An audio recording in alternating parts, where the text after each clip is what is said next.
باللہ من الشیطان الرجیم بسم اللہ الرحمن الرحیم اللہم کن ولیک الحجۃ ابن الحسن صلواتک علیہ وعلی آبائہ فی ہذہ الساعۃ وفی کل ساعۃ ولیًا وحافظا وقائدا وناصرا ودلیلا وعینا حتی تسکنہ ارضک طوعا وتمتعہ فیہا طویلا۔ بسم اللہ الرحمن الرحیم رب اشرح لی صدری ویسر لی امری واحلل عقدۃ من لسانی یفقہوا قولی ولا حول ولا قوۃ الا باللہ العلی العظیم حسبنا اللہ ونعم الوکیل نعم المولا ونعم النصیر۔ اما بعد فقد قال اللہ تبارک و تعالی فی کتابہ المجید وفرقان الحمید۔ بسم اللہ الرحمن الرحیم انما یرید اللہ لیذہب عنکم الرجس اہل البیت ویطہرکم تطہیرا۔ اللہم صلی علی محمد وآل محمد وعجل فرجہم۔ تمام تعریفیں اس پروردگار کے لیے ہیں کہ جس نے تمام مخلوقات کو خلق کیا۔ سب سے پہلی مخلوق اس کی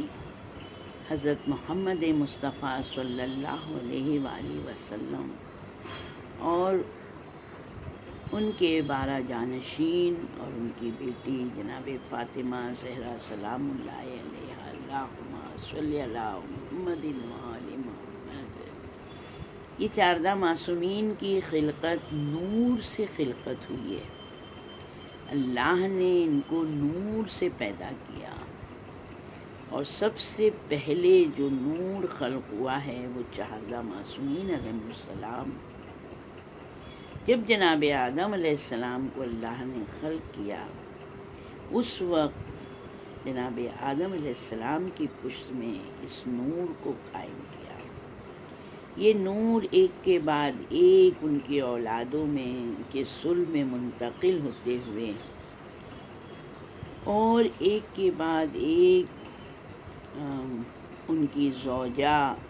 کے ارحام میں جو پاک اور نجیبہ منتقل ہوتے ہوئے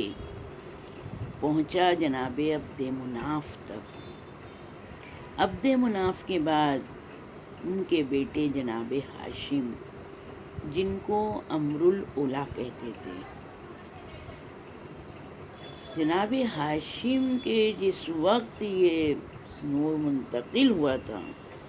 اس وقت حضرت صلی اللہ علیہ وآلہ وسلم کا نور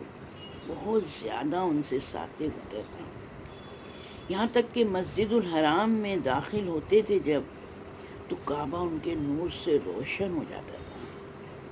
ہمیشہ ان کے چہرے سے روشنی آسمان کی طرف جاتی تھی۔ اہل مکہ ان کا یہ حال دیکھ کر تعجب کرتے تھے۔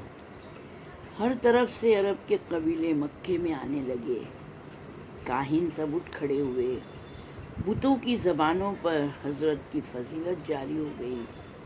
یہاں تک کہ جناب ہاشم جس پتھر کے پاس سے گزرتے تھے وہ اللہ کی قدرت سے ندا دیتا تھا، اے ہاشم، آپ کو خوشخبری ہو،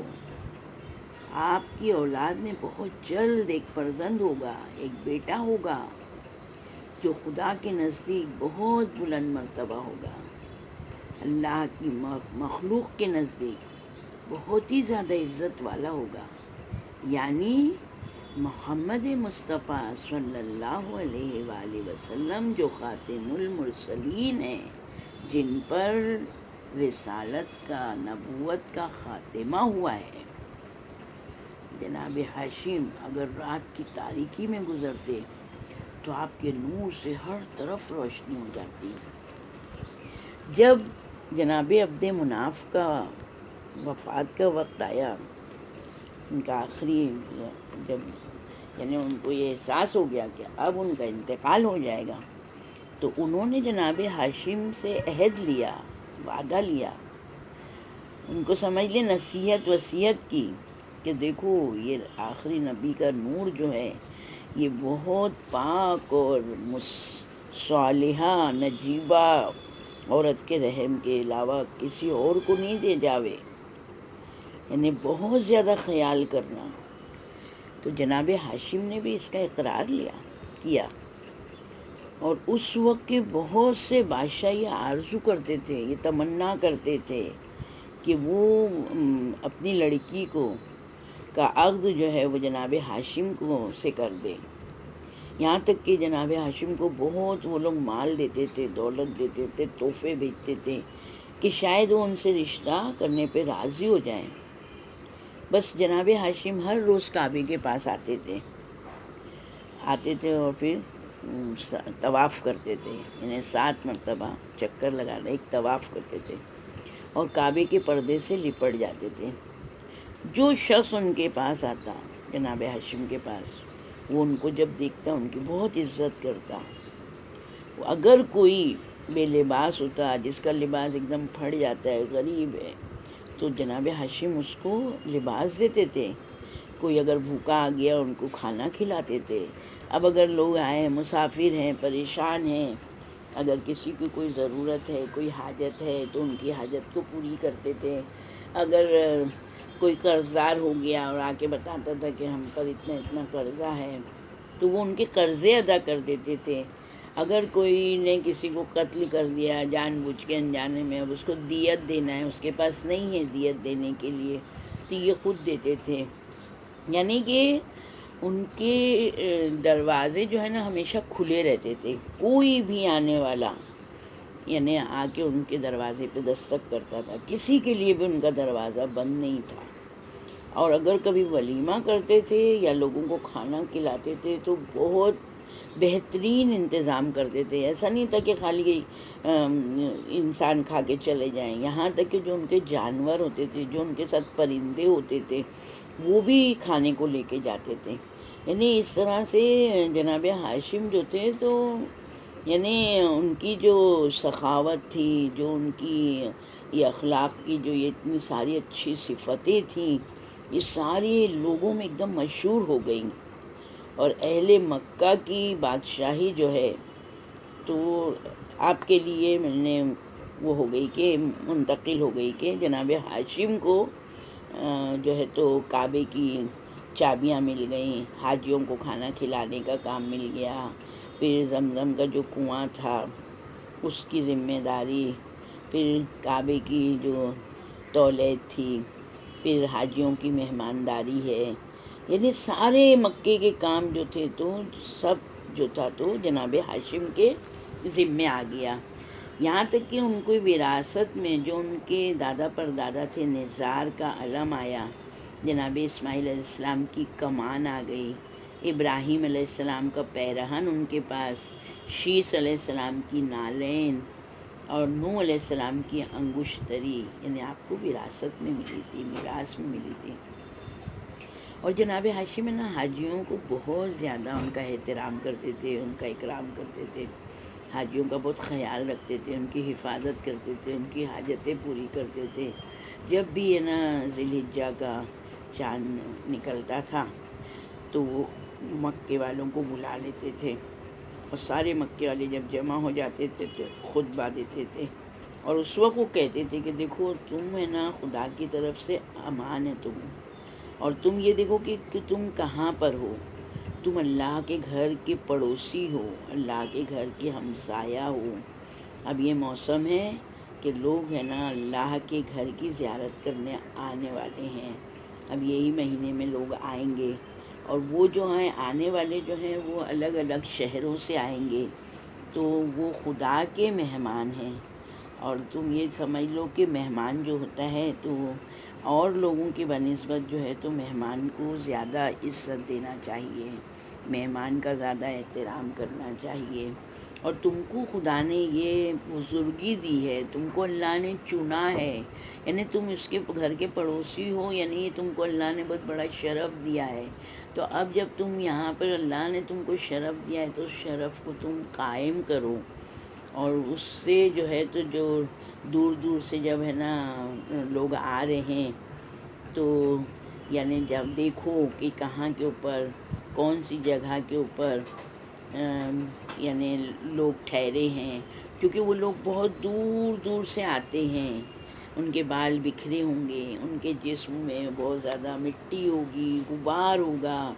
تو تم ان کو دیکھو، ان کا خیال کرنا، ان کی مہمانی کرنا، ان کو جو چیز کی ضرورت ہوگی اس سے ان کی مدد کرنا، اور ان کا جب تم ہر طرف سے ان کو پوچھو گے، ان کا خیال کرو گے، تو یقیناً اللہ تم کو دوست رکھے گا۔ تو جب جناب ہاشم ان کو اس طرح سے ان کو اکساتے تھے مہمان نوازی کے لیے، اس کے اجر کو بتاتے تھے، ان میں ایک حوصلہ پیدا کرتے تھے، تو وہ لوگ بھی جو تھے تو جناب ہاشم کی بات کو جو ہے تو مانتے تھے، سمجھتے تھے اور قبول کرتے تھے، اور جو پیسے والے لوگ تھے نا تو وہ جو ہیں تو جناب ہاشم کے پاس آ کے ان کو پیسے دے کے جاتے تھے، رقمیں دیتے تھے۔ تو جناب ہاشم میں نا چمڑے کے حوض بنواتے تھے،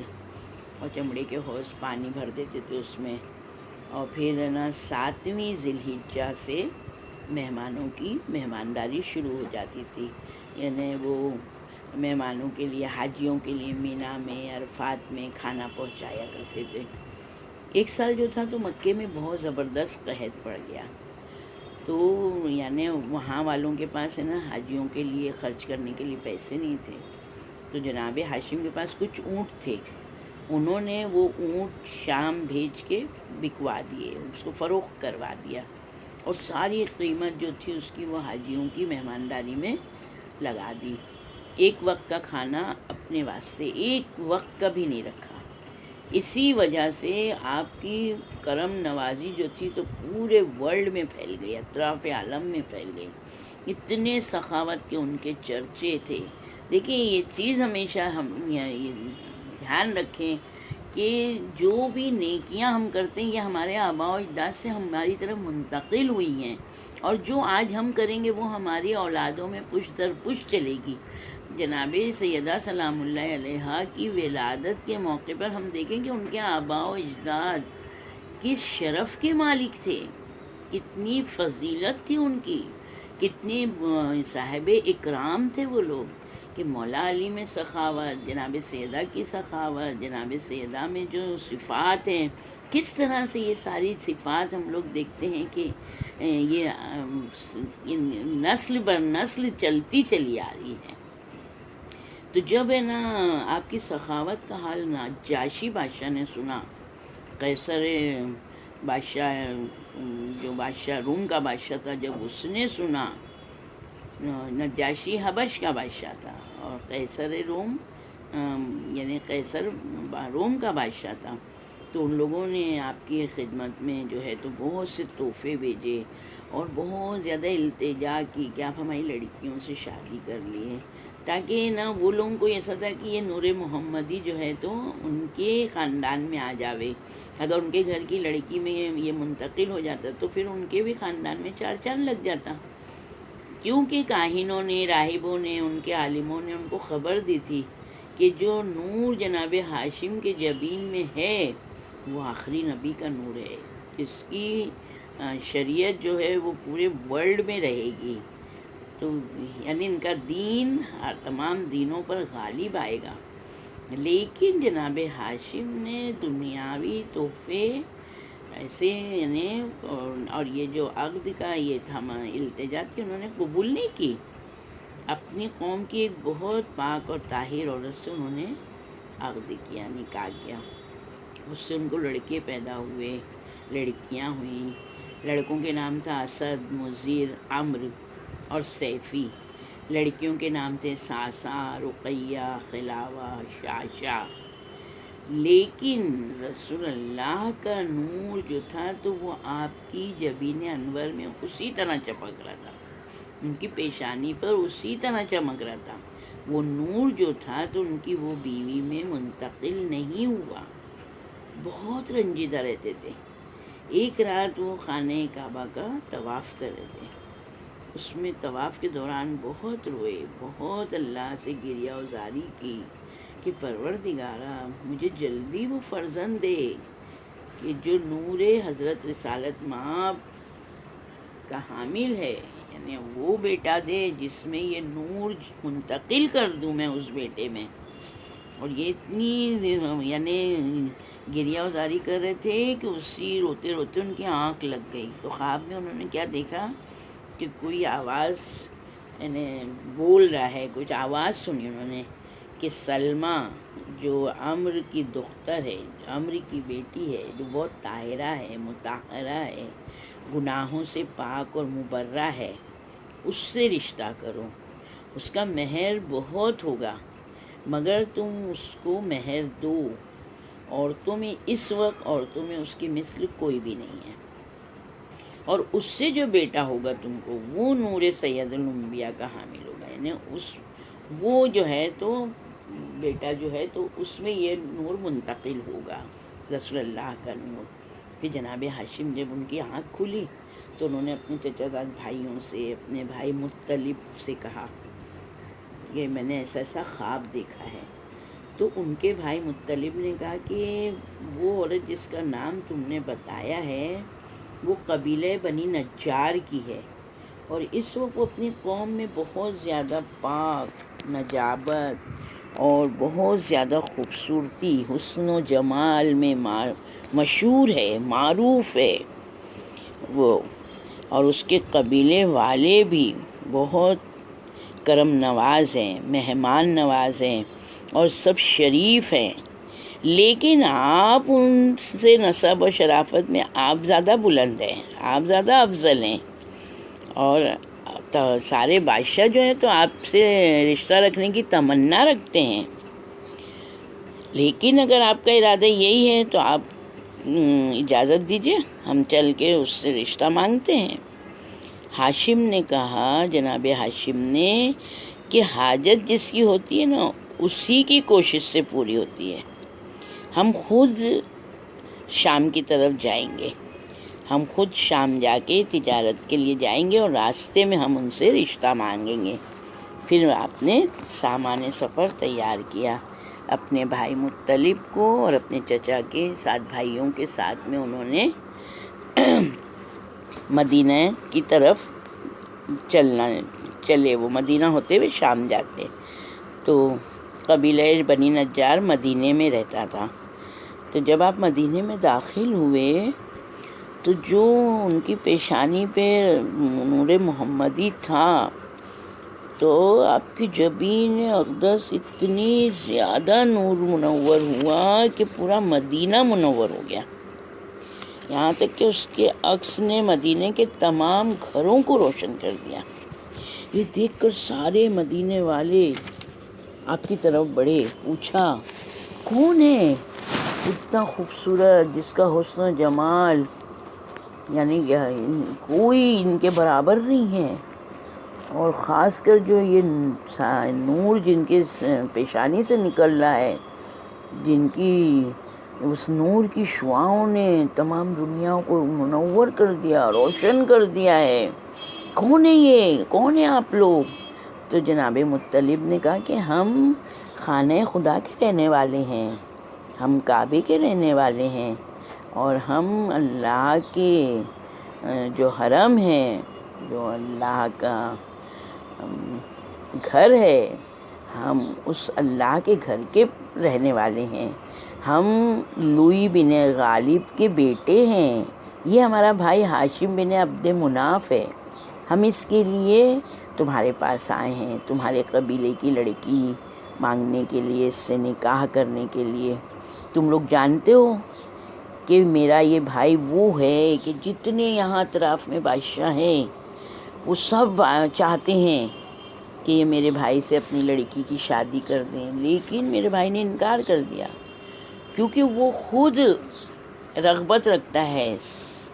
کہ وہ سلمیٰ سے تم سے طلب کرے سلمیٰ کو. یعنی سلمیٰ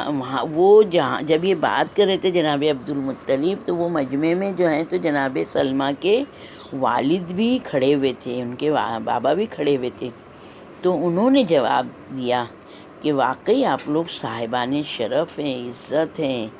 اور فخر ہے آپ لوگوں کا، آپ کی سخاوت، آپ کا جود و کرم. آپ جس لڑکی کے لیے آپ جو بات کر رہے ہیں، جس کا رشتہ مانگنے آئے ہیں، وہ میری بیٹی ہے. مگر یہ یاد رکھیں وہ خود اپنے نفس کی مالک و مختار ہے۔ دیکھیں یہ اپنے نفس کی مالک و مختار ہے، یہ کون سا زمانہ ہے؟ عرب کا وہ جاہل زمانہ کہ جس وقت عورت کی کوئی بھی بات مانی نہیں جاتی تھی، عورت کو ٹھوکروں پہ رکھا جاتا تھا، عورت کو زندہ دفن کر دیا جاتا تھا، عورت ان لوگ کے لیے ذلت کا سبب تھا۔ مگر دیکھیں کہ یہ وہ خاندان اور قبیلہ، یہ وہ پاک اور طاہر لوگ کہ جن کی فکریں، جن کی عقلیں، جن کی سوچ، جن کی تصور سب کس طرح سے اسلامک تھا، تو انہوں نے کہا کہ وہ اپنے نفس کی مالک و مختار ہے، نہیں یہاں پر میری بیٹی خود جو ہے فیصلہ کرے گی، کل وہ جو ہے تو فلاں فلاں قبیلے کی طرف گئی ہے، اور اب یہاں کی عورتوں کے ساتھ جو شریف عورتیں ہیں، آپ لوگ یہاں رکیے، رات یہیں بسر کریے، اور پھر آپ لوگوں کو صبح میں اختیار ہوگا، چاہے تو آپ وہاں چلیے، چاہے جب وہ لوگ یہاں آئیں گے تو آپ مل لیجیے گا۔ اور کون ان کے ساتھ میں عقد کرنا چاہتا ہے؟ تو پھر یہ لوگوں نے بتایا، اشارہ کیا کہ دیکھو جن کے نور سے شعاع نکل رہی ہے، جن کے چہرے پیشانی سے نور نکل رہا ہے، شعائیں نکل رہی ہیں، یہ چراغ بیت اللہ الحرم ہے، یہ تاریکیوں کے روشن کرنے والے چراغ ہیں، یہ صاحب جود و کرم ہیں، یہ ہاشم بن عبد مناف ہے۔ تو جناب سلمہ کے والد نے کہا کہ بہت بہتر، بہت مناسب، ان کی توجہ سے ہم کو اللہ بلند مرتبہ دے گا، ہمارا سر بلند کر دے گا، ہم کو ان کی طرف اس سے زیادہ رغبت ہے جتنی ان کو ہماری طرف ہے، یعنی ہم جتنا وہ ہم چاہ رہے ہیں کہ ہم سے ہمارے خاندان کی لڑکی، ہمارے قبیلے کی لڑکی لے جانے کی، اس سے زیادہ ہم خواہش مند ہیں کہ ہم اپنی لڑکی ان کے عقد میں دیویں، لیکن وہ اپنی آپ مالک ہے، ہم آپ کے ساتھ اس کے پاس چلیں گے، لیکن اے بہترین زوار، اے قبیلہ نزار، ابھی آپ لوگ قیام کریے۔ بہت ان لوگوں نے عزت احترام کے ساتھ ان لوگ کو ٹھہرایا، ان کی مہمانداری کی، ان کی کس طرح سے میزبانی کرنا چاہیے، اونٹ ذبح کیے، طرح طرح کے کھانے پکا کے ان کے دسترخوان پہ رکھے۔ مدینے میں اوس اور خزرج قبیلے تھے،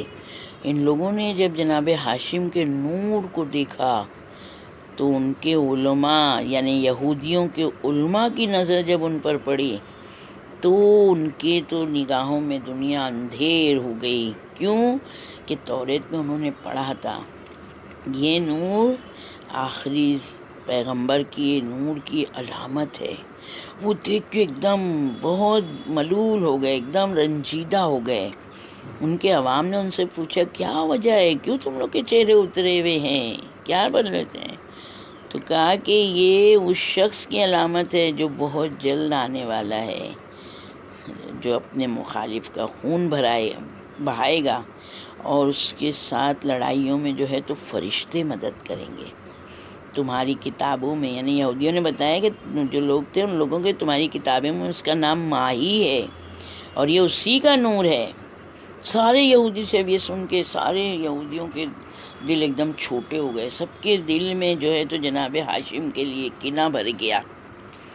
اور پھر اسی دن یہودیوں نے طے کر لیا تھا کہ ہم ان کو جناب ہاشم کو ختم کر دیں گے۔ دوسرے روز صبح جیسی ہوئی، جناب ہاشم نے اپنے سارے ساتھیوں سے کہا بہترین کپڑے پہن لو، اپنے سروں پہ خود لگا دو، زرہ پہن لو، جناب نزار کا علم ہاتھ میں لیا، اور سارے جوانوں نے جناب ہاشم کو اپنے گھیرے میں لیا۔ اسی طرح جناب ہاشم نظر آ رہے جیسے کہ چاند ہے اور اطراف میں سارے ستارے ہیں۔ غلام آگے تھے اور ان کی مطابعت کرنے والے ان کے پیچھے۔ اس شان سے بنی قینہ کی طرف چلے۔ سلمہ کے والد نے جب دیکھا کہ اپنی قوم کے بڑے بڑے لوگوں کو انہوں نے لیا، یہودیوں کی ایک جماعت کے ساتھ ان کے خدمت میں، جب وہ بازار کے قریب پہنچے تو وہاں شہر دیہات کے لوگ سب دور سے نزدیک سے سب اپنا کام چھوڑ کے وہاں پر آئے جناب ہاشم کا نور دیکھنے میں اتنا مہو ہوئے. وہ جب ان کو دیکھتے تھے تو ایک دم ان کو دیکھتے ہی رہ جاتے تھے. ہر طرف سے لوگ ہیں نا دوڑ پڑے، یعنی ایک جلوس جیسا ہو گیا. تو جب یہ لوگ وہاں بنی قیناع قبیلے کے پاس پہنچے تو جناب سلمیٰ بھی ان کے درمیان میں کھڑی ہوئی تھی اور جناب ہاشم کی طرف دیکھ ہی رہی تھیں، ان کی خوبصورتی کو، ان کے جمال کو، کہ یہ وہ اتنی مہو تھی دیکھنے میں کہ ان کے باپ ان کے قریب آئے اور انہوں نے جو تھا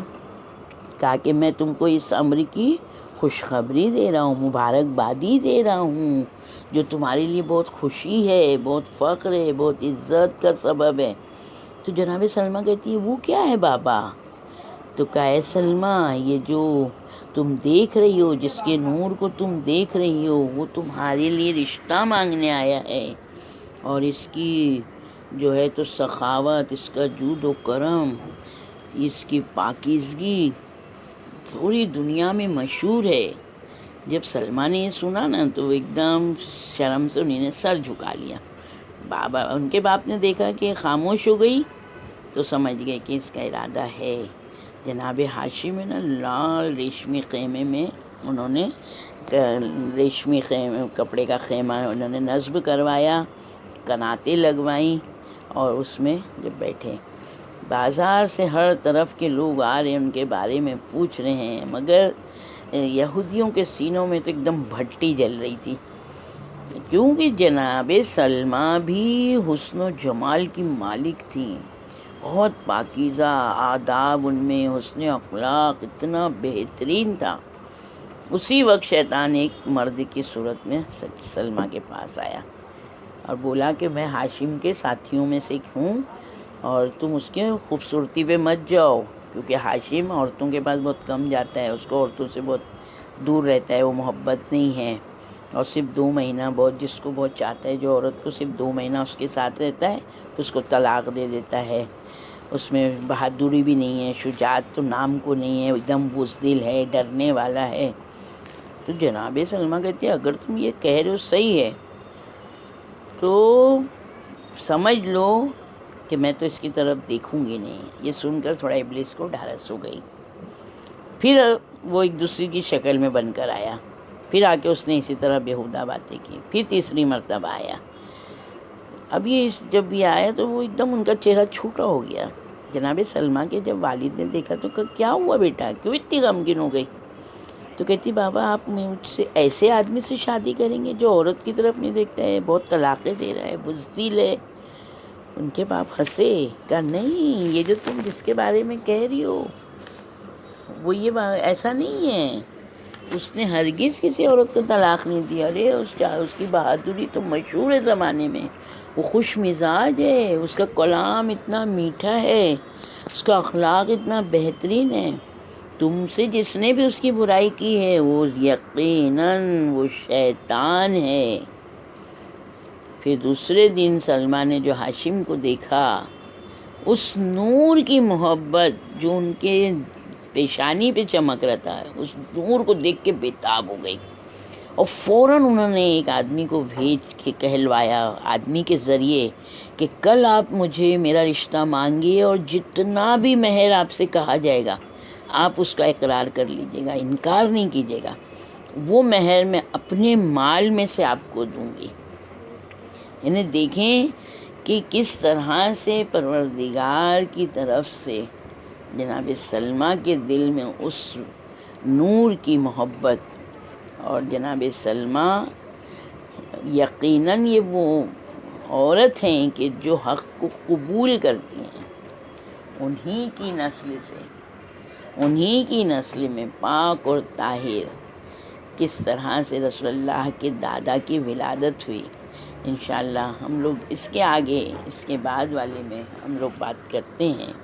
کچھ اور جانیں گے ان کے بارے میں انشاءاللہ.